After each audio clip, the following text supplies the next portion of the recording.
Hey guys, so a little bit ago I did a review for Anita Grant's Rhassoul clay mass thing. Anyways, so I did that review, and in the comments I was saying that I was going to make my own DIY type Rhassoul clay melt, and I had some couple people tell me, let them know how it was and all that kind of stuff. So I wanted to actually bring that to y'all and let y'all see exactly how I go about making it. Okay, so first off, I'm starting with a double broiler type situation.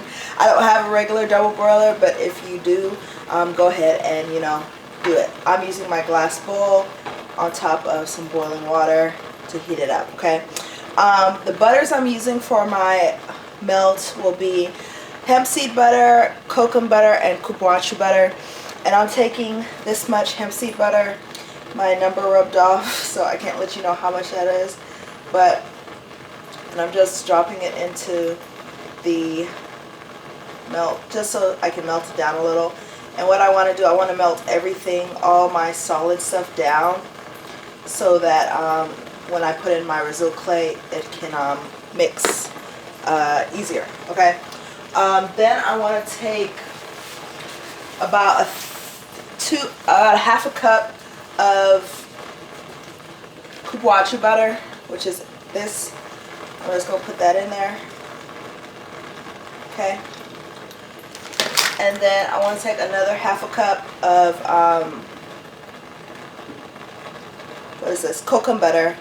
I put that in there. Now this is going to make a lot of product. I'm making this so that I don't have to make one for a very, very long time. Okay.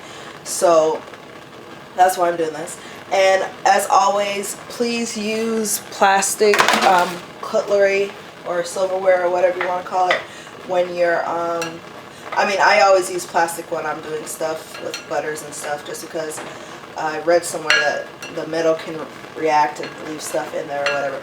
So basically all I'm going to do is get this to melt down and whatnot. So yeah, so melt it down.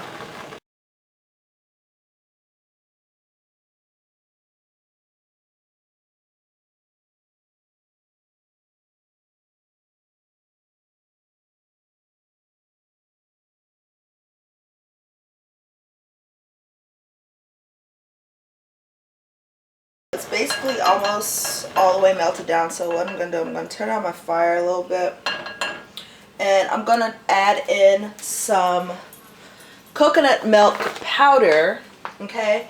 And I got this from the soapdish.com. Hopefully y'all can see that and it's focused in. Soapdish.com, coconut milk powder. You can get it wherever coconut milk powders are sold. Okay. I'm just going to grab that, which is here, and I'm going to put a fourth of a cup in. Because I didn't put in any coconut oil, so I'm putting in the coconut milk powder, and I'm just kind of making sure I get all the lumps out of it and making sure it mixes very well with this. Okay.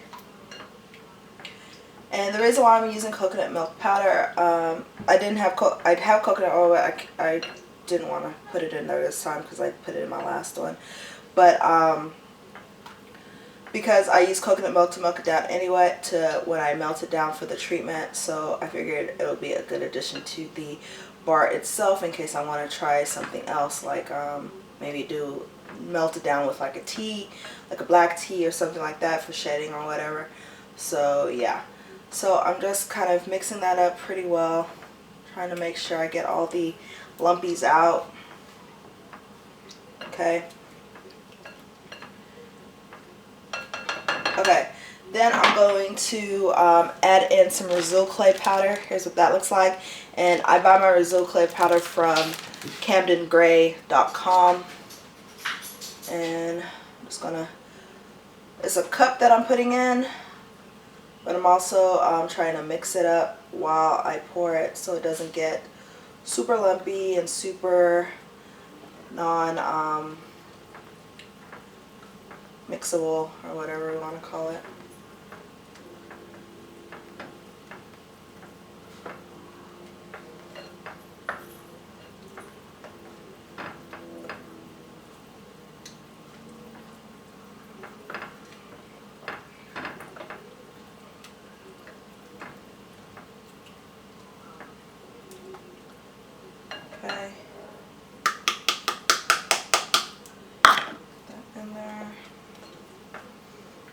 just mix it up. As you can see, it's getting thicker. So yeah, just mix that up. Make sure some of the lumps, because we don't want it very lumpy. We don't want it lumpy at all, I mean to say. So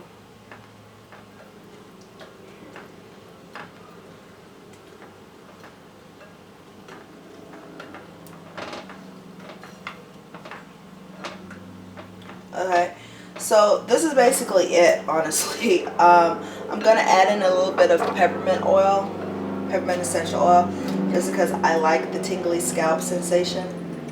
But you know, it's not for everybody. So I'm adding in a little bit of that into it. Just mixing that again. Just making sure it's non-lumpy. Okay, and for like the molding or whatever, if you have like ice cube molds, I think that's what they're called, ice cube molds or whatever, to put them in, then hey, that's probably the best thing. I don't have ice cube molds, so all I'm doing is I'm pouring them in these little things here.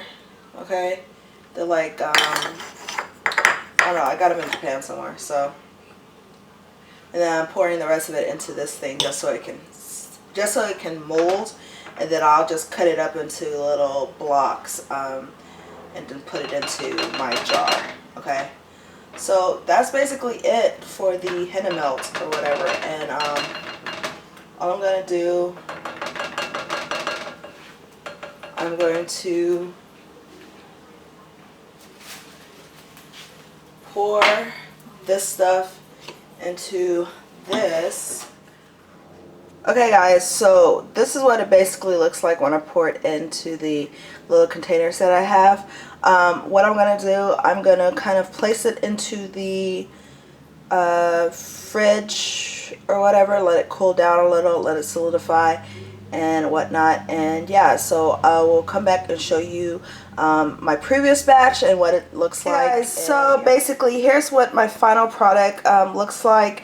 This is my previous batch that I made with cocoa butter, mango butter, and a little bit of Sapporo Beauty's Delight My Hair deep conditioner inside of it, along with the Rhassoul clay. And I think I put coconut oil and babasu oil in it. So that's what my stuff comes out to look like. Here it is. And I basically put it in a little, and it fell. I basically put it in a little circle container, and I just chopped it up after it cooled. Okay, and I just keep it in this jar here. Zoom out. I keep it in this jar here, which is an old coconut oil jar. And yeah guys, so that is it. That's my final product, and honestly it works pretty well. It's very comparable to Anita Grant's Rhassoul clay in my opinion, and I can customize it to whatever butter or oil that my hair is feeling at the moment. Okay, so sorry you didn't get to see my face, but I hope this helps somebody. And yeah guys, I will talk to y'all later. Bye.